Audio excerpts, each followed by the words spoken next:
जरूरी सूचना है आप सभी स्टूडेंट्स के लिए, स्टडी फॉर सिविल सर्विसेज का Android app Google play store में आ चुका है, उसको प्लीज तुरंत इंस्टॉल कर लीजिए। और अगर आप स्टडी फॉर सिविल सर्विसेज के सिर्फ ऐप से कोई भी कोर्स कोई भी पीडीएफ परचेज करते हैं तो उसमें अप्लाई कूपन, अगर आप ज्ञान सर जो है आप उसमें अप्लाई करते हैं, ये कूपन कोड है, तो उसमें 20% फीस तुरंत माफ हो जाएगी, मतलब 20% डिस्काउंट तुरंत उसमें लग जाएगा। ज्ञान सर लिखना है, नॉर्मली ज्ञान सर स्मॉल लेटर में है सब कुछ, कोई स्पेस नहीं, कोई कॉलम नहीं, सिर्फ ज्ञान सर GYANSIR। इस तरह से अगर कूपन कोड लगाते हैं आप ऐप में बाई करने से पहले, जो अप्लाई कूपन वाले में आता है, तो 20% का डिस्काउंट तुरंत मिलेगा। वीडियो देखिए। नमस्कार दोस्तों, बीपीएससी की हम लोग कर रहे हैं सेक्शन वाइज टेस्ट। ये फुल हिस्ट्री का टेस्ट है, एंशिएंट मिडिवल मॉडर्न के टॉप 100 क्वेश्चन का टेस्ट है। तो डेली की सीरीज़ हम लोग कर रहे हैं। अगर आप ये टेस्ट कराना मतलब प्रैक्टिस करना चाहते हैं इन टेस्ट की, section wise GS full length exam oriented test series होंगी, एकदम रियल एग्जाम जैसी एग्जैक्ट सिलेबस के साथ। तो आप हमारे इन नंबरों पे कॉन्टैक्ट करके जानकारी ले सकते हैं दोस्तों। अगर आप कंप्लीट बिहार पीसीएस की तैयारी करना चाहते हैं, यूपीपीएससी या किसी भी स्टेट सिविल सर्विसेज एग्जामिनेशन की, तो सब में आप स्टडी फॉर सिविल सर्विसेज की कंटेंट के द्वारा video classes, test series, paid quiz, इन सब का हेल्प लेके अपनी तैयारी को और अच्छा धार दे सकते हैं दोस्तों। तो चलिए आज का लेक्चर शुरू करते हैं। तो आज का 11वां क्वेश्चन है, अथर्ववेद के मंत्रों का उच्चारण करने वाले पुरोहित को ब्रह्म कहा जाता है। दूसरा, वैदिक काल में गाय को अघन्या के रूप में वर्णित किया गया है। तीसरा, भारत पर आर्य आक्रमण का सिद्धांत सबसे पहले एरिक मॉर्टिमर व्हीलर ने प्रतिपादित किया था। ठीक, इंग्लिश में देखें, the priest who recites the mantras of Atharvaveda is called Brahma.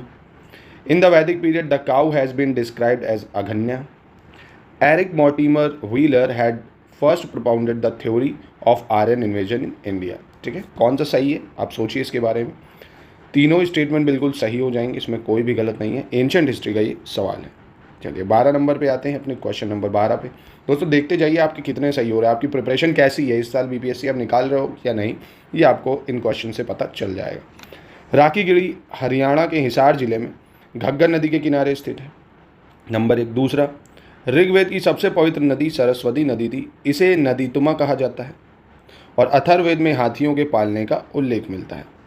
English में देखते हैं तो Rakhigarhi situated on the bank of Ghaggar river in Hisar district of Haryana. The most sacred river of Rigveda was Saraswati river, is called Naditama.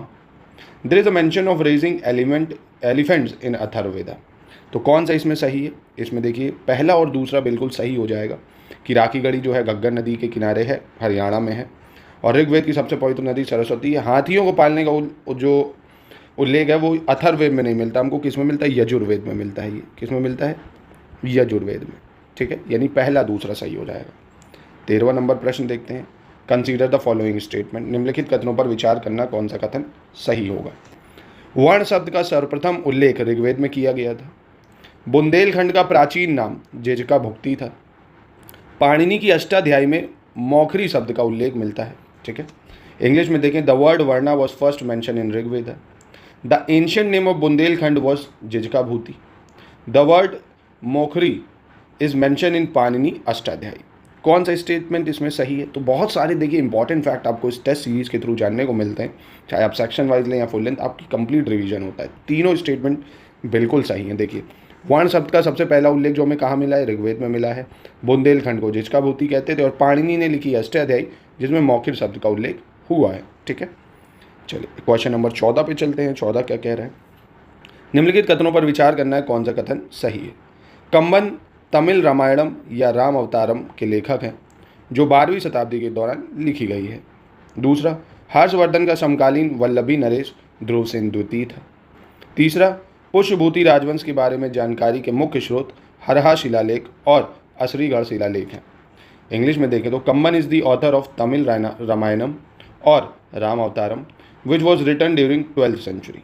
दूसरा, Harshavardhan contemporary was Vallabhi king Dhruvasena II। The main sources of information about Pushyabhuti dynasty are Harsha's inscription and Asigarh inscription. कौन सा इसमें सही है? देखिए पहला और दूसरा तो सही है बिल्कुल। ठीक है, पहला दूसरा बिल्कुल सही हो जाएगा। और तीसरा स्टेटमेंट इसलिए गलत है क्योंकि जो मौखरी राजवंश है इसके बारे में जानकारी मिलती है हमें हरहा शिलालेख के और असीगढ़ शिलालेख के, ना कि पुष्यभूति राजवंश की। किसकी जानकारी मिलती? मौखरी जो राजवंश था। ठीक है, मौखरी डायनेस्टी के बारे में पता चलता हमको किससे? हरहा इंस्क्रिप्शन और असीरगढ़ इंस्क्रिप्शन, ना कि पुष्यभूति डायनेस्टी। ठीक है, तो पहला दूसरा बिल्कुल ठीक हो जाएगा। चलिए 15 नंबर सवाल देखते हैं। ईशान वर्मन महाराजा धीराज की उपाधि धारण करने वाला और सिक्के जारी करने वाला पहला मौखिर शासक था। कौन? ईशान वर्मन। कदर्मक शक शासकों ने अपने चांदी के सिक्कों पर तारीखें लिखवाई थी। तीसरा, नालंदा ताम्रलेख में समुद्रगुप्त को परम भागवत कहा गया है। ठीक है, इंग्लिश में देखें अगर तो Ishana Varman was the first Maukhari ruler to hold the title of Maharaja Dhiraj and to issue coins. The Kardamaka Shaka ruler had got written dates on the silver coins. In the Nalanda copper plate Samudragupta has been called Param Bhagwat. कौन सा statement इसमें सही है? तीनों ही statement सही हो जाएंगे, कोई भी इसमें गलत नहीं है। ठीक है, याद रखिएगा। आपके कितने सही हो रहे हैं ये भी आप देख सकते हैं। क्वेश्चन नंबर 16 देखते हैं। 16 कह रहे हैं निम्नलिखित कथनों पर विचार करना है, which statement is correct. Itsing ने, किसने? इत्सिंग ने भारत को आर्य देश एवं ब्रह्म राष्ट्र कहकर पुकारा है। किसने? इत्सिंग ने आर्य देश और ब्रह्म राष्ट्र। भारत में मानव का पहला प्रमाण मध्य प्रदेश के पश्चिमी नर्मदा क्षेत्र में पाया गया है। इसकी खोज वर्ष 1982 में की गई थी। तीसरा, गार्डन चाइल्ड ने सिंधु घाटी सभ्यता को प्रथम नगरीय क्रांति कहा है। इंग्लिश में अगर देखें तो Itsing has called India's Aryan country and Brahma nation. The first evidence of human in India has been found in the western Narmada region of MP. It was discovered in 1982. Gordon Childe has called Indus valley civilization the first urban revolution. तो कौन सा सही है? इसमें तीनों ही बिल्कुल सही है, कोई भी इसमें गलत नहीं होगा। 17 नंबर देखते हैं। निम्नलिखित कथनों पर विचार करना, कौन सा कथन सही है? कालीबंगा राजस्थान के हनुमानगढ़ जिले का एक प्राचीन एवं ऐतिहासिक स्थान है। रंगपुर गुजरात के सौराष्ट्र क्षेत्र में स्थित है। यहाँ से प्राक हड़प्पा और उत्तर हड़प्पा कालीन सभ्यता के साक्ष्य मिले हैं। मेसोपोटामिया एक ग्रीक शब्द है जिसका अर्थ दो कब्रों के बीच की भूमि होता है। इंग्लिश में अगर देखें, Kalibanga is an ancient historical place in Hanumangarh district of Rajasthan. Rangpur is situated in Saurashtra region of Gujarat. The evidence of pre Harappa, Harappan and post Harappan civilisation has been found here. Mesopotamia is a Greek word which means land between two tombs. ठीक है, तो कौन सा सही है इसमें? देखिए पहला तो सही है क्योंकि कालीबंगा राजस्थान में है। ठीक है, रंगपुर गुजरात के सौराष्ट्र जिले में, ये भी सही है। मेसोपोटामिया ग्रीक शब्द है जिसका अर्थ दो कब्रों के बीच की भूमि होता है, ये गलत हो जाएगा क्योंकि इसका अर्थ होता है दो नदियों के बीच की भूमि, ना कि दो कब्रों के बीच की भूमि। क्या होता है? दो नदियों के बीच की भूमि। ठीक है, दो नदियों के बीच भूमि को बोलते हैं मेसोपोटामिया। ठीक है, और ये ग्रीक वर्ड है, यानी पहला दूसरा बिल्कुल इसमें सही है। ठीक है, चलिए 18 नंबर प्रश्न देख लेते हैं। सामवेद के प्रथम दृष्टा वेद व्यास के शिष्य जैमिनी को माना जाता है। ऋग्वेद में गविष्टि शब्द का प्रयोग मवेशियों के लिए युद्ध के रूप में किया गया है। ऋग्वेद में लोहे का उल्लेख नहीं है, जबकि उत्तर वैदिक ग्रंथों में लोहे का उल्लेख मिलता है। इंग्लिश में अगर देखें, Jaimini the disciple of Ved Vyas is considered to be the first seer of Samaveda. The word Gavishti has been used war for cattle. Gavishti का मतलब क्या था? वॉर फॉर कैटल, है ना, पशुओं के लिए, मवेशियों के लिए युद्ध लड़ना। There is no mention of iron in the Rig Veda, whereas iron is mentioned in later Vedic text.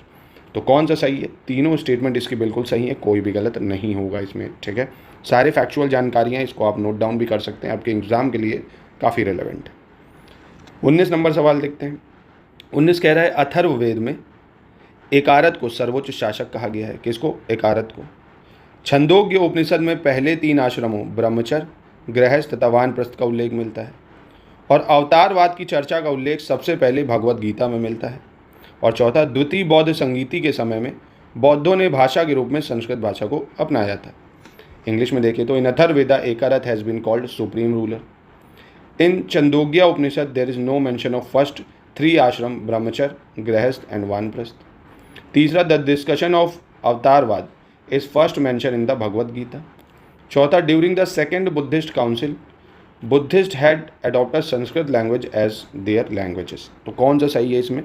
आपको बताना। देखिए चौथा गलत हो जाएगा क्योंकि बुद्धिस्ट जो है चौथी जो होती बुद्ध संगीति उसमें संस्कृत भाषा को अपनाते हैं, दूसरी में नहीं, चौथी में। ठीक है, ना कि दूसरी में। तो ये स्टेटमेंट हो गया गलत, बाकी के 3 बिल्कुल सही, यानी 1, 2, 3 बिल्कुल सही हो जाएगा। और बुद्धिस्ट काउंसिल आपको पता है RVPK मतलब राजगिरी, वैशाली, पाटलिपुत्र, कश्मीर 4 जगह होती है। ठीक है, और पहली अजातशत्रु, फिर कालाशोक, अशोक और कनिष्क, है ना, इनके शासनकाल में होती है। चलिए 20 नंबर प्रश्न देखते हैं। बौद्ध धर्म का सर्वाधिक प्रचार कौशल राज्य में हुआ है। जैन तीर्थंकरों में संस्कृत का अच्छा विद्वान नयन चंद्र था और श्वेतांबर परंपरा के अनुसार मल्लीनाथ को त्रितीर्थंकर माना जाता है। गुप्त शासक रामगुप्त ने तीर्थंकर चंद्रप्रभु एवं पुष्पदत्त की मूर्तियां बनवाई थी। इंग्लिश में देखें अगर, Buddhism was most propagated in Kosala state. Nyanchand was a good scholar of Sanskrit among the Jain Tirthankaras. According to the Shwetambara tradition, Mallinath is considered a female Tirthankara. और Gupta ruler Ramagupta had got the status of Tirthankaras, Chandra Prabhu and Pushpadatta. ठीक है, कौन सा सही होगा इसमें ये आपको बताना है। देखिए इसमें भी चारों स्टेटमेंट बिल्कुल सही हैं कि गुप्त शासक रामगुप्त ने तीर्थंकर चंद्र प्रभु और पुष्पदत्त की मूर्तियाँ बनवाई थी। श्वेतांबर परंपरा के अनुसार मल्लीनाथ को स्त्री मानते हैं भाई, है ना, दिगंबराज मेल मानते हैं, श्वेतांबराज जो हैं वो स्त्री मानते हैं। जैन तीर्थंकरों में संस्कृत का अच्छा विद्वान नयनचंद्र है और बौद्ध धर्म का सबसे ज़्यादा जो प्रचार है वो कोशाल स्टेट में हुआ, ये भी ठीक है। ठीक है, तो आप देख सकते हो आपके आउट ऑफ 10 कितने मार्क्स हैं, ये कमेंट बॉक्स में आप बताइए, तो पता चलेगा आपकी एंशिएंट हिस्ट्री कैसी है। और ऐसे ही लगातार टेस्ट को आप करने के लिए इस चैनल को फॉलो कर सकते हैं, टेस्ट सीरीज़ को आप कंप्लीट कर सकते हैं। दोस्तों मिलते हैं नेक्स्ट वीडियो में।